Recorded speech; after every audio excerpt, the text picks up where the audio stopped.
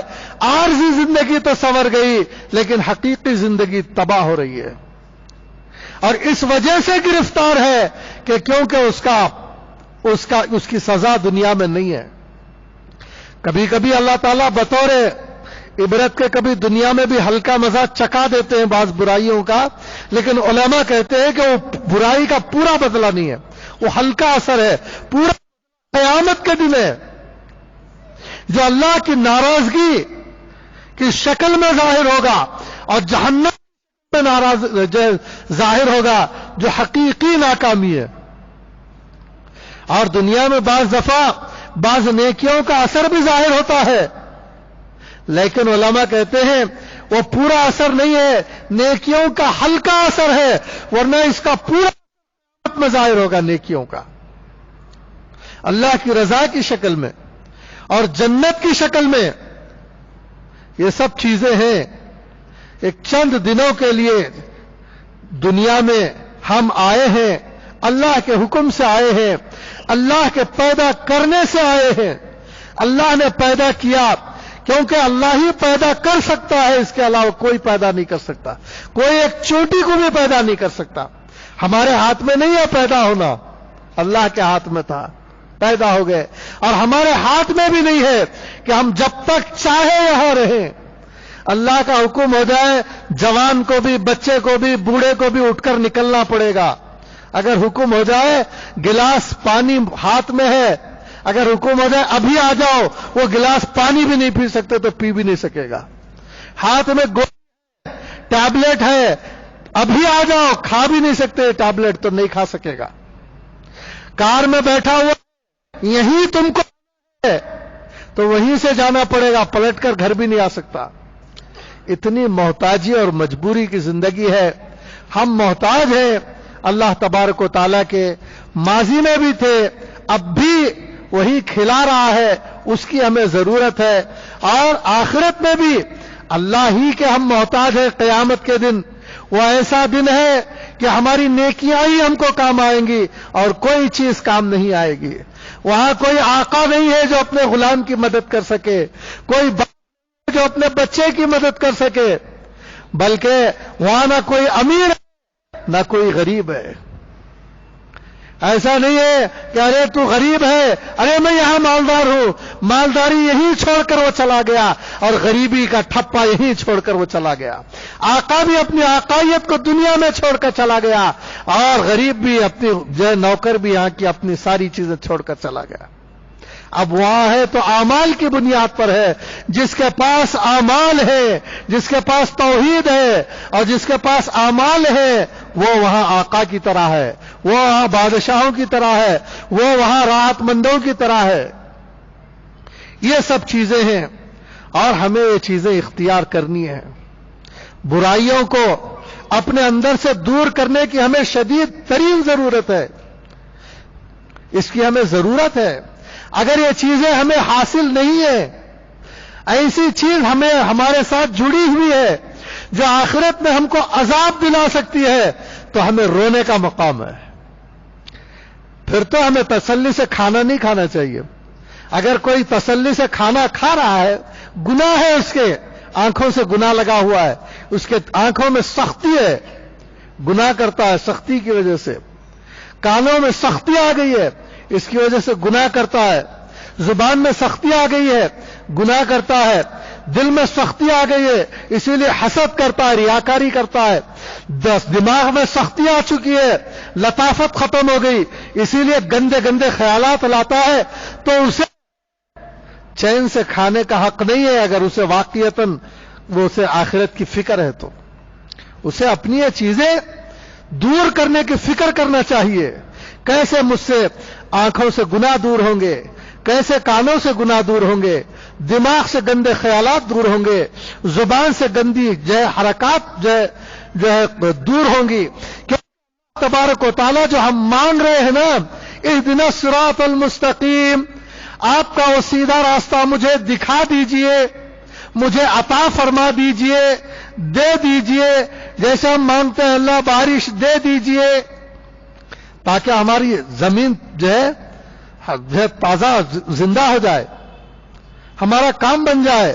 اللہ تعالیٰ برساتے ہیں. تو اسی طرح ہم مانگتے ہیں کہ اللہ ہمیں ہدایت دے دیجئے. اللہ تبارک و تعالیٰ کو اس ہدایت کا نزول ہمارے قلوب پر کرنا ہے, اور وہ ہدایت آنکھوں کے ذریعے اللہ تعالیٰ بھیجیں گے. ہدایت کی بارش کو کبھی کھول ہدایت لے لے, کان کھول ہدایت لے لے, زبان کے ذریعے سے ہدایت داخل ہونے والی ہے, سر کے راستے سے ہدایت داخل ہونے والی ہے. اور ہم نے وہاں سختی پیدا کر لی ہے. زمین سخت ہے, ارے زمین کو ہموار کر لے, بارش آئے گی تو سبز. اسی طرح اگر ہم گناہ بٹھائے رکھے ہیں, گندگی بٹھائے رکھے ہیں, کانوں میں سختی جمائے رکھے ہیں, اہدنا الصراط المستقیم, ہدایت کی روشنی اندر آنا چاہے گی دروازہ بند ہے. ہدایت کی روشنی اندر آنا چاہے گی, یہاں سے دروازہ بند ہے. اور ہدایت کی روشنی داخل ہونا چاہتی ہے ہمارے منہ کے اندر, دروازہ بند ہے. یہاں سے آنا چاہتی ہے, دروازہ بند ہے. ان سارے راستوں سے جائے گی دل کی طرف اور جمع ہو جائے گی. اس کے بعد انسان پوری طرح برائیوں سے جھجک جائے گا, پوری طرح. تھوڑا بہت اپنا کام کر لے, جتنی ضرورت ہے اللہ تعالیٰ کے قبول کے لیے تھوڑے ہاتھ پاؤں مار لے.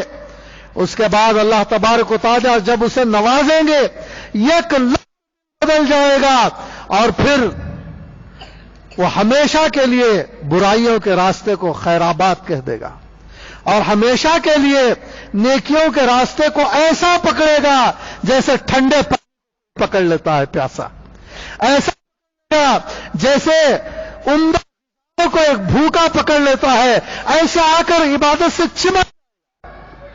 کیا ہم نہیں چاہتے کہ ہم برائیوں کو گندگی کی طرح چھوڑ دیں؟ ہمارا کام بن جائے گا اگر ہم برائیوں کو چھوڑ دیں گے.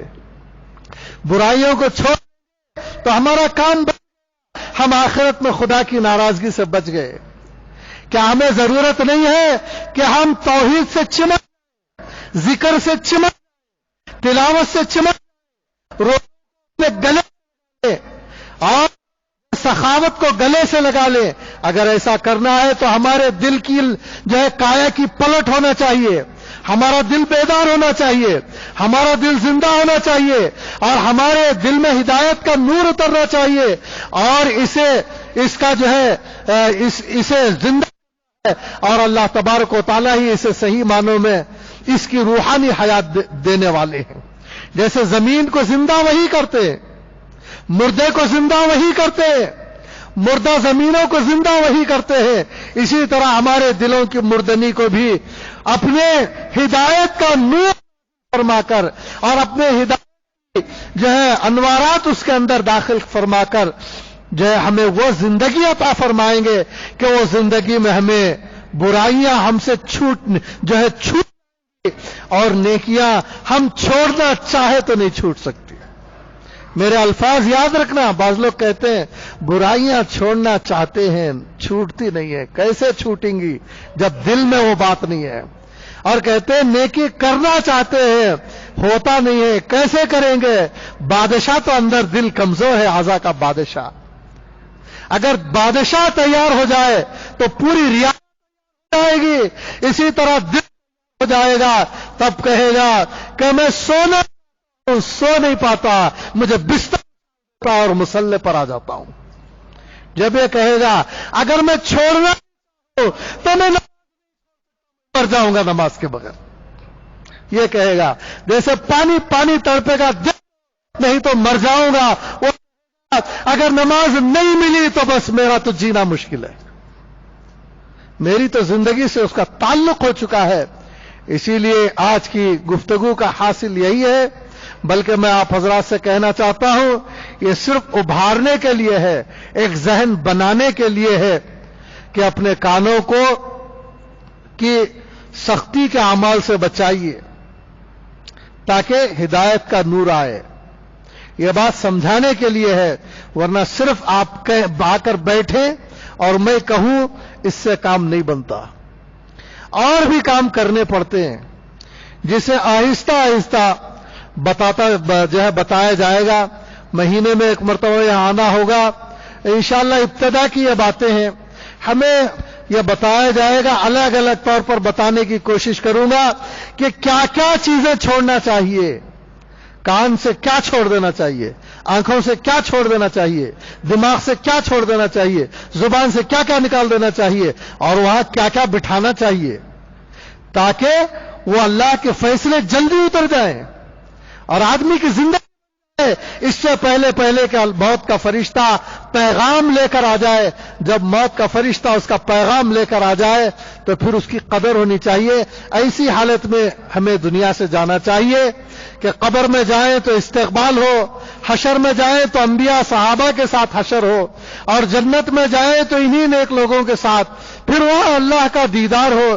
اس کی ہمیں تیاری کرنا ہے. بالفاظ دیگر ہم مہینے میں ایک مرتبہ اس لیے جمع ہونا چاہتے ہیں, اس لیے نہیں کہ ہم کو صحت مل جائے گی, پانی دم کر کے دے دیجئے صحت ہو جائے. حالانکہ دم کر کے دیں گے تو صحت بھی ہو جائے گی, لیکن مقصد نہیں. دعا کر دیجئے کہ دکان چل جائے, دعا کریں گے تو دکان بھی چل جائے گی, لیکن ہمارا یہاں آنے کا مقصد نہیں, بلکہ ہمارا یہاں آنے کا مقصد یہ ہے کہ جو ہے مرنے کا سلیقہ آ جائے. جیسا اللہ ہم کو دنیا سے آتا ہوا دیکھنا چاہتے ہیں ویسا آنا جو ہے آ جائے. اس کے لیے دیکھیے آپ کیا دعا پڑھتے ہیں, دیکھیے پڑھیے. اس کے لیے کون سی آیتیں پڑھتے ہیں, پڑھیے. اس کے لیے کیا کہنا چاہتے ہیں, کہیے. اس کے لیے کیا چیزوں سے ہم کو روکنا چاہتے ہیں, روکیے. کن چیزوں میں لگانا چاہتے ہیں, لگائیے. ہمارا مقصد یہاں آنے کا یہ ہے کہ ہم باعزت سے دنیا سے جائیں, ایسے عزت کے طریقے سے جیسا کہ ہمارے نبی صلی اللہ علیہ وسلم نے تعلیم دی ہے کہ ایسا آ کر ملنا. اللہ کی جو مرضی ہے ایسا مرنے کی تیاری کرنے کے لیے ہم آئے ہیں. کوئی پوچھے تو بول دینا یہاں کیوں بیٹھ رہے ہیں, جا کر کیا ملے گا تم کو, لڈو پیڑے ملیں گے کیا, جینے کا سامان بٹ رہا ہے کیا؟ نہیں, جینے کا سامان نہیں بٹ رہا ہے, مرنے کا سامان بٹ رہا ہے. خوش قسمت لوگ کیسا مرتے ہیں, دنیا سے جاتے ہیں. ایک اللہ کا بندہ کیسا دنیا سے جاتا ہے, وہ جانے کا سلیقہ اور طریقہ سیکھنے کے لیے ہم جا رہے ہیں. یہ مقصد ہے, اور کوئی مقصد نہیں ہے. میرا مقصد بھی اور کوئی نہیں ہے, آپ کا مقصد بھی کوئی اور نہیں ہے. نہ کھانا مقصود ہے, نہ پینا مقصود ہے, نہ کوئی دنیا کی دولت مجھے آپ کو دینی ہے, نہ تو آپ سے کچھ مجھے حاصل کرنا ہے, نہ میں ایسی چیزوں سے راضی ہونے والا ہوں. کیونکہ یہ تو اتنا بڑا مجمع ہے بھائیوں, میں تو دو آدمی کے مجمع میں بولتا ہوں. میں تو جھوپڑی میں بھی بولنے تیار ہوں, میں بس میں بھی تقریر کرنے کے لیے تیار ہوں, میں سڑک پر بھی تقریر کرنے کے لیے تیار ہوں, کسی دکان والے کو بھی تقریر کرنے کے لیے تیار ہوں, کسی گھر میں بھی تقریر کرنے کے لیے تیار ہوں. جو اچھی طرح مرنا چاہتا ہے وہی میں کرنا چاہتا ہوں. میں مائک کے بغیر بھی بولنا چاہتا ہوں, اور ایک کرسی کے بغیر بھی بول سکتا ہوں, کار سے آ کر بھی بول سکتا ہوں, بس سے آ کر بھی بول سکتا ہوں, پیدل آ کر بھی بول سکتا ہوں.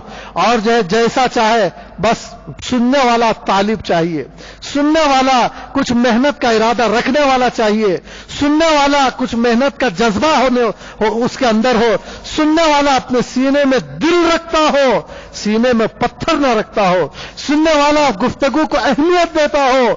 ایسا نہیں کہ نظر انداز کر دیتا ہو. اگر نظر انداز کر دیتا ہے تو بھائیوں مجھے تو بس خاموش رہنا تو بس یوں سمجھیے کہ میری خوشی کا سامان ہے. تنہا رہنا تو یوں سمجھیے کہ میری لیکن میں اپنی تنہائی کو چھوڑ کر, اپنی جو ہے خاموشی کو توڑ کر آپ کے درمیان آیا ہوں اس وجہ سے کہ یہاں کچھ نوجوان حقیقی نوجوان بن جائیں گے، دینی نوجوان بن جائیں گے. یہاں کچھ بوڑھے اپنے بڑھاپے پر رحم فرماتے ہوئے حقیقی معنوں پر بزرگی کو اختیار کریں گے. کچھ بچے حقیقی معنوں میں دینی بچے، علمی بچے، سچے بچے، برگزیدہ بچے بن جائیں گے.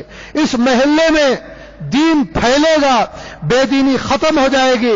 اللہ تبارک و تعالیٰ اس کے لیے مفتی صاحب کو، مفتی غوث صاحب کو، مفتی رفیع اللہ صاحب کو، یا مجھے، یا کچھ آگے بڑھ کر انتظامات کرنے والوں کو یا سننے والوں کو اگر ذریعے ہمیں اور ہمارے ذریعے سے محلے کے اندر کوئی اچھائی پھیلا دے تو بھائیوں اس کے لیے ہمیں آگے آنا چاہیے، اس کے لیے کوششیں کرنا چاہیے، اپنی توانائیوں کو لگانا چاہیے، اوقات کو لگانا چاہیے. یہ ہمارے لیے ذخیرہ آخرت ہے.